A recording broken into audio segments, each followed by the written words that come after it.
नालायक अफसरान की एसीआर सुर्ख पेंसिल से लिखूंगा। आईजी लाहौर, शेखुपुरा और गुजरावाला पुलिस पर बरस पड़े। मजहबी जमात के मार्च को कंट्रोल नहीं किया गया। आईजी की जानिब से बरहमी का इजहार किया गया। आईजी का कहना है कि बेहतर नाकिस कारकर्दगी वाले अफसरान में अब फर्क किया जाएगा। सिर्फ कसूर पुलिस ने मुरीदके में बेहतर काम किया, जराए का ये बताना है, जबकि नाकिस पॉलिसी से जवानों की शहादतें हुई, जख्मी भी हुए। आईजी का आरपीओज और एडिशनल आईजीज मुतालिका अफसरान से इजलास। अफसरान ने आईजी को कहा पास असलहा नहीं था। किसने मना किया था असलहा ले जाने को? आईजी की जानिब से यह सवाल किया गया। आईजी का कहना था कि रिजर्व असलहा और एंटी रॉयड किट दोनों रखनी चाहिए थी। आपको बताते चलें कि नालायक अफसरान की एसीआर सुर्ख पेंसिल से लिखूंगा। आईजी लाहौर, शेखुपुरा और गुजरावाला पुलिस पर बरस पड़े। मजहबी जमात के मार्च को कंट्रोल नहीं किया गया। आईजी की जानिब से इजहार बरहमी किया गया और आईजी ने कहा कि बेहतर और नाकिस कारकर्दगी वाले अफसरान में अब फर्क किया जाएगा। सिर्फ कसूर पुलिस ने मुरीदके में बेहतर काम किया, जबकि जराए का कहना है कि आईजी पंजाब ने कहा कि नाकिस पॉलिसी से जवानों की शहादतें हुई और जवान जख्मी भी हुए। आईजी का आरपीओज और एडिशनल आईजी और मुतालिका अफसरान से इजलास हुआ है और इस इजलास में आईजी की जानिब से सख्त इजहार नाराजगी किया गया है। और जराए का इस हवाले से बताना है कि अफसरान ने आईजी को कहा कि पास असलहा मौजूद नहीं था, जिस पर आईजी ने सवाल किया कि किसने मना किया था असलहा ना ले जाने को। रिजर्व में असलहा और एंटी राइट किट दोनों रखनी चाहिए थी, आईजी की जानिब से ये कहा गया। जबकि कहा जा रहा है कि आईजी की जानिब से सख्त इजहार नाराजगी करते हुए कहा गया है कि नालायक अफसरान की एसीआर सुर्ख पेंसिल से लिखी जाएगी। आईजी लाहौर, शेखुपुरा और गुजरावाला पुलिस पर खूब बरसे। आईजी की जानिब से कहा गया कि मजहबी जमात के मार्च को कंट्रोल नहीं किया गया। बेहतर और नाकिस कारकर्दगी वाले अफसरान में अब फर्क किया जाएगा। सिर्फ कसूर पुलिस ने और मुरीदके में बेहतरीन काम किया। नाकिस पॉलिसी से जवानों की शहादतें हुई, जवान जख्मी हुए। जराए की जानिब से ये बताया गया है, जबकि आईजी ने आरपीओज और एडिशनल आईजीज मुतालिका अफसरान से इजलास हुआ। अफसरान ने आईजी को कहा कि हमारे पास असलहा नहीं था। आईजी की जानिब से सवाल किया गया कि किसने मना किया था असलहा ले जाने को। रिजर्व असलहा और एंटी रॉयड किट दोनों रखनी चाहिए थी, आईजी की जानिब से यह कहा गया। और मजीद कहते हैं कि नालायक अफसरान की एसीआर सुर्ख पेंसिल से लिखूंगा। आईजी लाहौर, शेखुपुरा और गुजरावाला पुलिस पर बरस पड़े। आईजी की जानिब से कहा गया कि मजहबी जमात के मार्च को कंट्रोल नहीं किया गया। बेहतर और नाकिस कारकर्दगी वाले अफसरान में अब फर्क किया जाएगा। सिर्फ कसूर पुलिस ने मुरीदके में बेहतरीन काम किया। इरफान मलिक हमारे साथ मौजूद हैं, उनसे इस हवाले से मजीद तफसीलात जानते हैं। इरफान, पहले भी यही कहा जा रहा था कि इस धरने के बाद पूछगछ की जाएगी पुलिस से, अब आईजी की जानिब से काफ़ी सवाल उठाए गए हैं। जी बिल्कुल, आपको बताएं कि हुकूमत और पंजाब पुलिस के लिए ये काफ़ी बदनामी और का बायस बना कि मार्च लाहौर से होता हुआ सादोगी के और वजीराबाद के इलाके तक पहुँच गया। और इसी बिना के ऊपर जहाँ पे वज़ीर-ए-आज़म पाकिस्तान की जानिब से जो लाहौर और पंजाब पुलिस की सरजरिश की गई, वहीं पर आज आईजी पंजाब की जानिब से भी लाहौर पुलिस का एक इजलास बुलाया गया था और उसके साथ साथ शेखुपुरा और गुजरावाला पुलिस जो थी वो आरपीओ कॉन्फ्रेंस के अंदर मौजूद थी, जिसमें आईजी पंजाब की जानिब से मजहबी जमात के मार्च को कंट्रोल नहीं करने के ऊपर काफ़ी बरहमी का इजहार करते हुए कहा गया कि मजहबी जमात के मार्च को कंट्रोल क्यों नहीं किया गया। बेहतर नाकिस कारकर्दगी बनाने वाले अफसरान में अब फर्क किया जाएगा। और ये बात थी आईजी पंजाब की। उनका ये कहना था कि सिर्फ कसूर पुलिस ने मुरीदके में बेहतर काम किया, जहाँ पे उनकी जानिब से जो मुजाहिरीन को रोका गया, जबकि नाकिस पॉलिसी से जवानों की शहादत हुई। और ये तमाम मलबा जो है ये भी पुलिस के ऊपर डाल दिया गया है कि पुलिस के नाकिस हिकमत अमली की बायस 6 से ज़ायद जो पुलिस एहलकार हैं उन्होंने जाम शहादत नोश किया और 500 से ज़ायद एहलकार जो हैं वो तसादुम के दरमियान जख्मी हुए। जबकि इसके साथ साथ आईजी पंजाब की जानिब से ये भी कहा गया कि अफसरान ने आईजी को कहा कि उनके पास असला नहीं था। तो इसके ऊपर आईजी ने जो जवाब दिया कि किसने मना किया था कि असला ले जाने को, और अगर आपके पास कोई ऐसी सूरत हाल थी तो असला लेकर जाते। रिजर्वें और असला और एंटी राइट किटें जो है इसको पास रखा गया था, लेकिन इनको इस्तेमाल नहीं किया गया, जिसके ऊपर आईजी पंजाब ने आज काफ़ी जो है वो पंजाब पुलिस के दीगर अजला जिनमें लाहौर, गुजरावाला और शेखुपुरा जो यहीं से जो मुजाहिरीन जो है होते हुए वजीराबाद तक पहुंचे, तो नाकिस प्लानिंग की वजह से लाहौर पुलिस और गुजरावाला और शेखुपुरा पुलिस के खिलाफ जो है वो सख्त एक्शन लिया गया। और हम पहले भी इसको पॉइंट आउट कर चुके थे कि आईजी पंजाब की हुकूमत की जानिब से काफ़ी बरहमी का इजहार किया जा रहा है। और इसी बिना के ऊपर आज आईजी पंजाब ने जो आरपीओ कॉन्फ्रेंस थी उसके अंदर उन्होंने काफी जो है नाराजगी का इजहार करते हुए लाहौर पुलिस, शेखुपुरा और गुजरांवाला पुलिस को जो है आनी हाथों से लिया। जी ठीक है, इरफान मलिक हमारे साथ ही मौजूद रहिएगा। अली साही ने भी हमें ज्वाइन कर लिया है। अली साही, आप बताइएगा, आईजी पंजाब की जानिब से आज इजहार नाराजगी किया जाता रहा, सख्त अल्फाज भी इस्तेमाल किए गए। क्या वाकई ही आला पुलिस अफसरान को जिम्मेदार ठहराना चाहिए? क्या उनकी कोताही थी?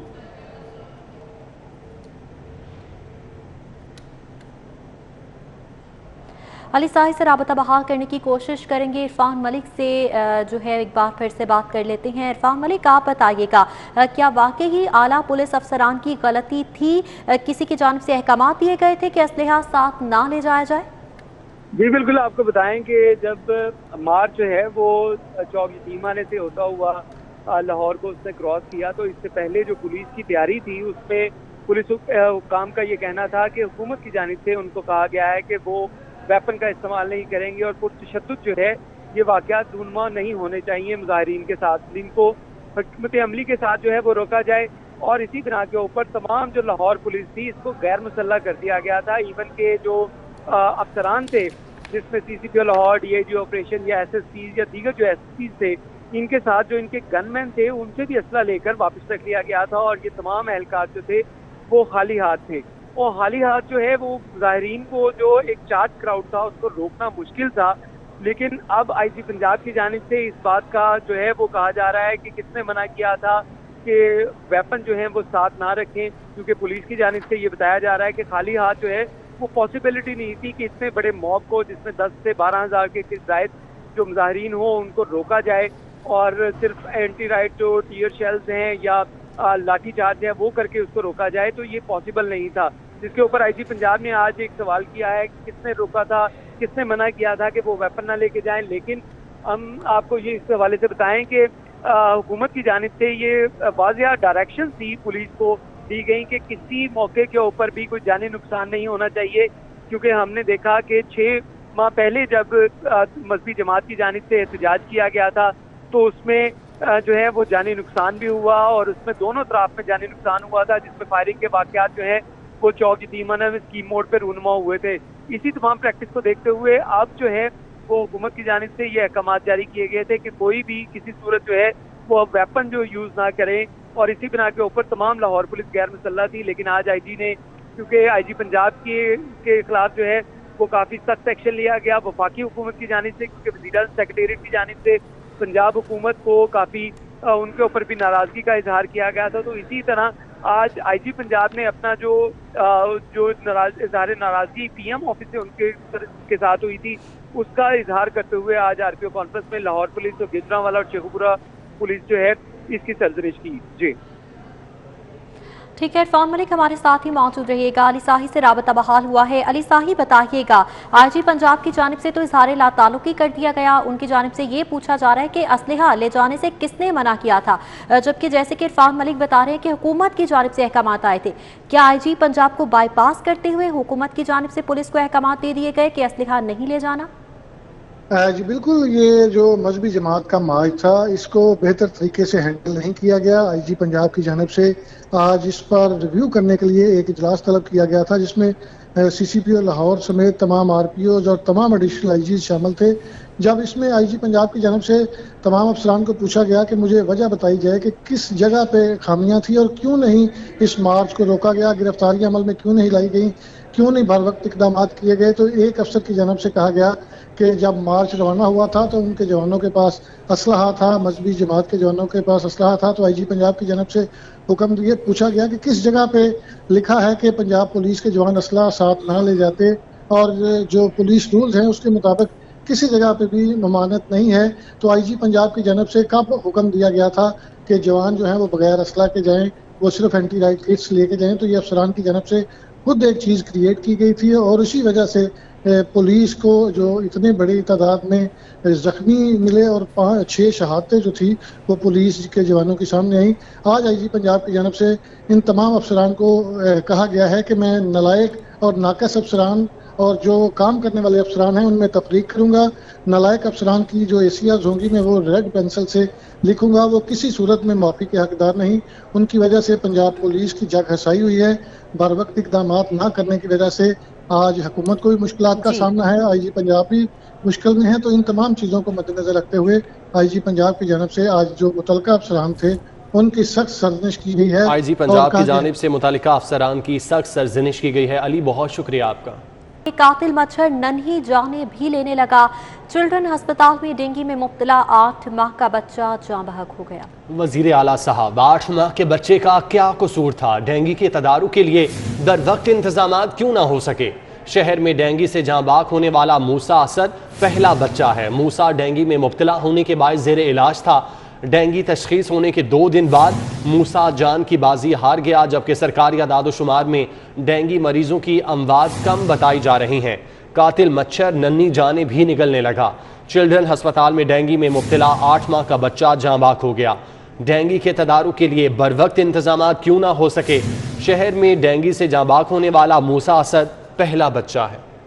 कातिल मच्छर नन्ही जाने भी निकलने लगा है। वज़ीर आला साहब, 8 माह के बच्चे का क्या कसूर था? डेंगू के तदारुक के लिए बरवक्त इंतजाम क्यों नहीं किए जा रहे? शहर में डेंगू से जाँ बहक होने वाला मूसा असद पहला बच्चा है। मूसा डेंगू में मुब्तला होने के बाद जेर इलाज था। पंजाब हुकूमत पर सरकारी मुलाजमीन की पेंशन बोझ बनने लगी। पंजाब हुकूमत अब सरकारी नौकरियां पेंशन फ्री देगी। महकमा खजाना ने पेंशन के मुतालिक इस्लाहात पर वर्किंग शुरू कर दी है। रेगुलर पोस्टों पर भर्तियां भी पेंशन फ्री करने की तजवीज़। ज़राए की जानिब से बताया जा रहा है कि गुज़श्ता रोज़ वज़ीर आला पंजाब को इजलास में बाकायदा आगाह भी किया गया है। सरकारी भर्तियों के लिए ज़्यादातर तरजीह कॉन्ट्रैक्ट को दी जाएगी। कॉन्ट्रैक्ट पर तैनात मुलाजमीन को तनख्वाह और अलाउंसेस दिए जाएंगे। महकमा खजाना में पेंशन पर नई इस्लाहात के लिए वर्किंग जारी है। इस हवाले से बताया जा रहा है कि पंजाब हुकूमत अब सरकारी नौकरियाँ पेंशन फ्री देगी। पंजाब हुकूमत पर सरकारी मुलाजमीन की पेंशन बोझ बनने लगी है। महकमा खजाना ने पेंशन से मुतालिक इस्लाहात पर वर्किंग का आगाज कर दिया है। रेगुलर पोस्टों पर भर्तियां भी करने की तजवीज़ दी गई है।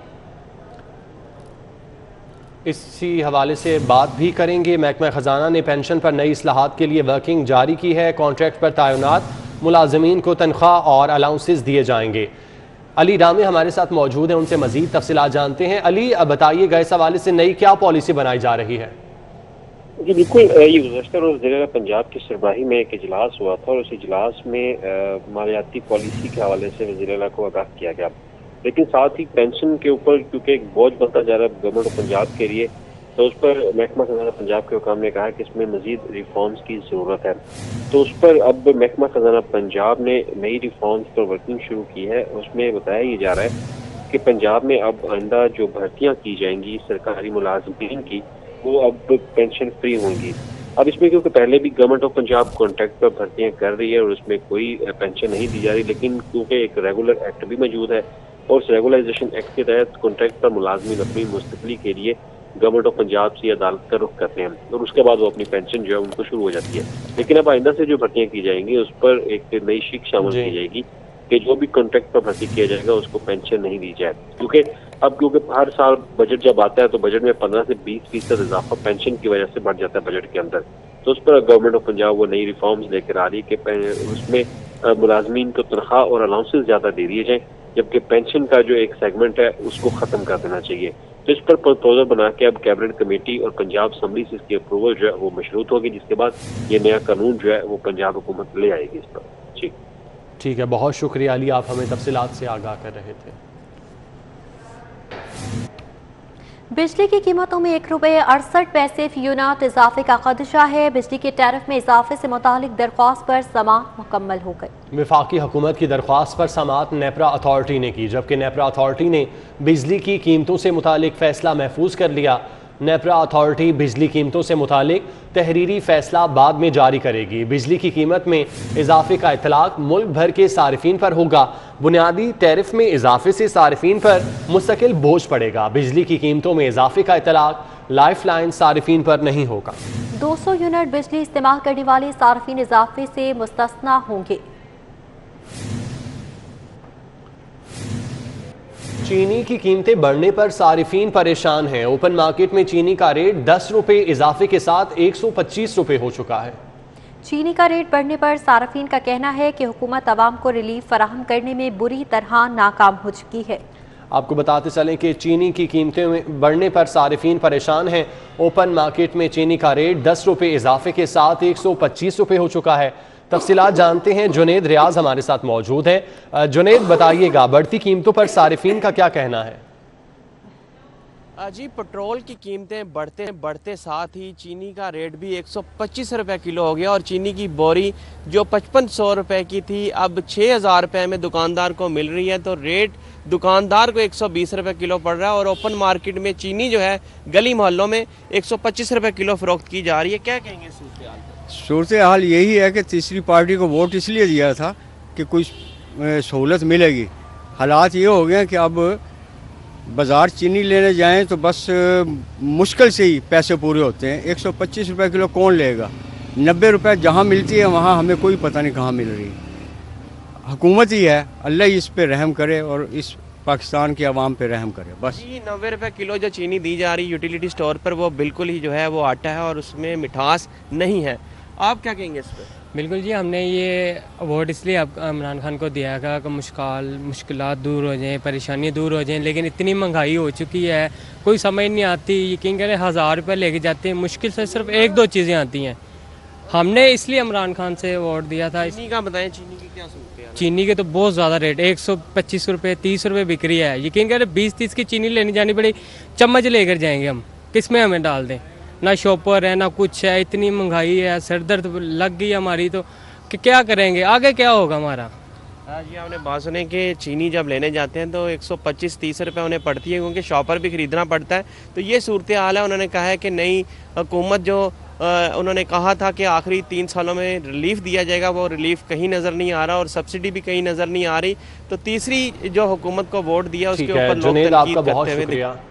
पेट्रोल यूटिलिटी अशिया के बाद सरिया भी फिर से महंगा। 7000 रुपये फी टन इजाफे के बाद सरिया महंगाई की दौड़ में शामिल हो गया। मार्केट में लोकल सरिया 1,70,000 रुपये फी टन हो गया। ब्रांडेड सरिये के ख्वाहिशमंद अफराद को 1,90,000 भरना होंगे। एक साल में सरिये की कीमतों में 70,000 रुपये फी टन तक इजाफा हुआ। सदर लोहा मार्केट की जानिब से यह कहा गया।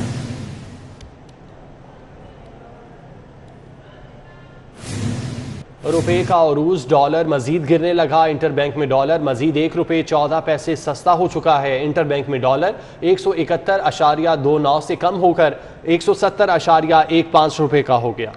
रुपए का अरूज जारी है, डॉलर मजीद गिरने लगा। इंटरबैंक में मजीद डॉलर 1 रुपये 14 पैसे सस्ता हुआ है। इंटरबैंक में डॉलर 171.29 से कम होकर 170.15 रुपये का हो गया। डॉलर की कदर में कमी से सोने की फी तोला कीमत में कमी। सोने की फी तोला कीमत में 500 रुपये कमी हुई। 24 के रात फी तोला सोना 1,17,000 रुपये का हो गया, जबकि 22 के रात सोने की कीमत 1,07,250 रुपये फी तोला हो गई।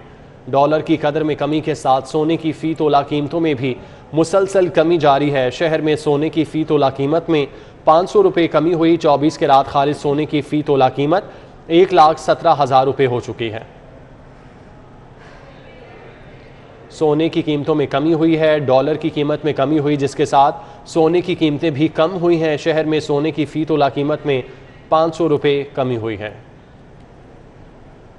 सऊदी एयरलाइन फ्लाई नाज ने लाहौर के लिए मजीद सस्ता किराया मुतारिफ करवा दिया। दमाम से लाहौर का एकतरफा किराया 31,280 रुपये मुकर्रर कर दिया। सऊदी अरब से लाहौर आने वाले मुसाफिर फ़ायदा उठा सकेंगे। बताया जा रहा है कि सऊदी एयरलाइन फ्लाई नाज की जानिब से लाहौर के लिए मजीद सस्ता किराया मुतारिफ करवाया गया है।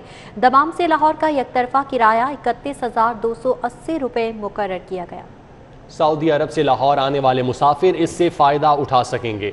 तफसीलात जानते हैं, सईद अहमद सईद हमारे साथ मौजूद है। जी सईद। जी बिल्कुल, सऊदी एयरलाइन की जो एयरलाइन है फ्लाई नाज, उसकी तरफ से लाहौर के लिए एक सस्ता तरीन किराया है मुतारफ करवाया गया है। फ्लाई नाज ने दमाम से लाहौर का किराया है वो 680 रियाल, जबकि पाकिस्तानी रुपए में 31,280 रुपये है वो मुकर्रर किया है। इसके बाद सऊदी अरब से लाहौर आने वाले मुसाफिर इससे फायदा उठा सकेंगे। फ्लाई नाज जो है वो दमाम से लाहौर के लिए हफ्तावार 2 परवाजें हैं वो ऑपरेट करेगी। इससे कबल फ्लाई नाज ने रियाद से लाहौर का जिस तरफा किराया था वो 36,800 रुपये है मुतारफ करवाया था। अब सऊदी अरब के शहर दमाम से लाहौर का जो सस्ता तरीन मजीद किराया है वो 31,280 रुपये है मुतारफ करवा दिया है। जी। अच्छा सईद, दूसरी जानिब एनसीओसी की जो पॉलिसियां हैं वो मजदूरों के लिए वबाल जान बनने लगी हैं। लाहौर से दुबई, शारजा और दोहा के किरायों में इजाफा किया गया है।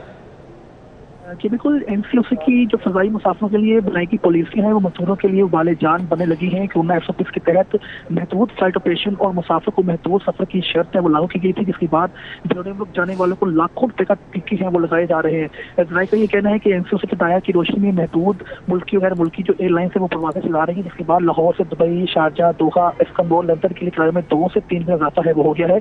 और मुसाफिरों की बहुतात और परवाजों की कमी के बायस जो टिकटें हैं वो 2-2 हफ्ता कबल एडवांस में है वो फरोख्त हो चुकी हैं।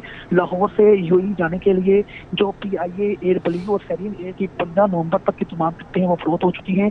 जराये का ये कहना है कि टिकटों में इजाफा है वो इस कदर हुआ है कि लाहौर से दुबई का जो तरफा किराया 45,000 रुपए था वो बढ़कर 1,15,000 रुपए है वो पहुंच गया है। इस तरह लाहौर से लंदन का इकोनॉमी क्लास का तरफा किराया है वो तकरीबन 3 लाख रुपए है वो हो चुका है। और लाहौर से इस्तांबुल का किराया जो 70,000 रुपए था वो तकरीबन किराए में होशरुबा इजाफा कर दिया गया है। सईद अहमद सईद, बहुत शुक्रिया। मनावा से खबर शामिल करें, जहां पर फार्म हाउस से 25 लाख के नायाब परिंदे चोरी हो गए। चोर दीवार तोड़कर अंदर दाखिल हुआ और 60 से ज्यादा जोड़े चुरा कर फरार हो गया। इस हवाले से डिटेल्स लेंगे आबिद चौधरी से। जी आबिद चौधरी, बताइएगा।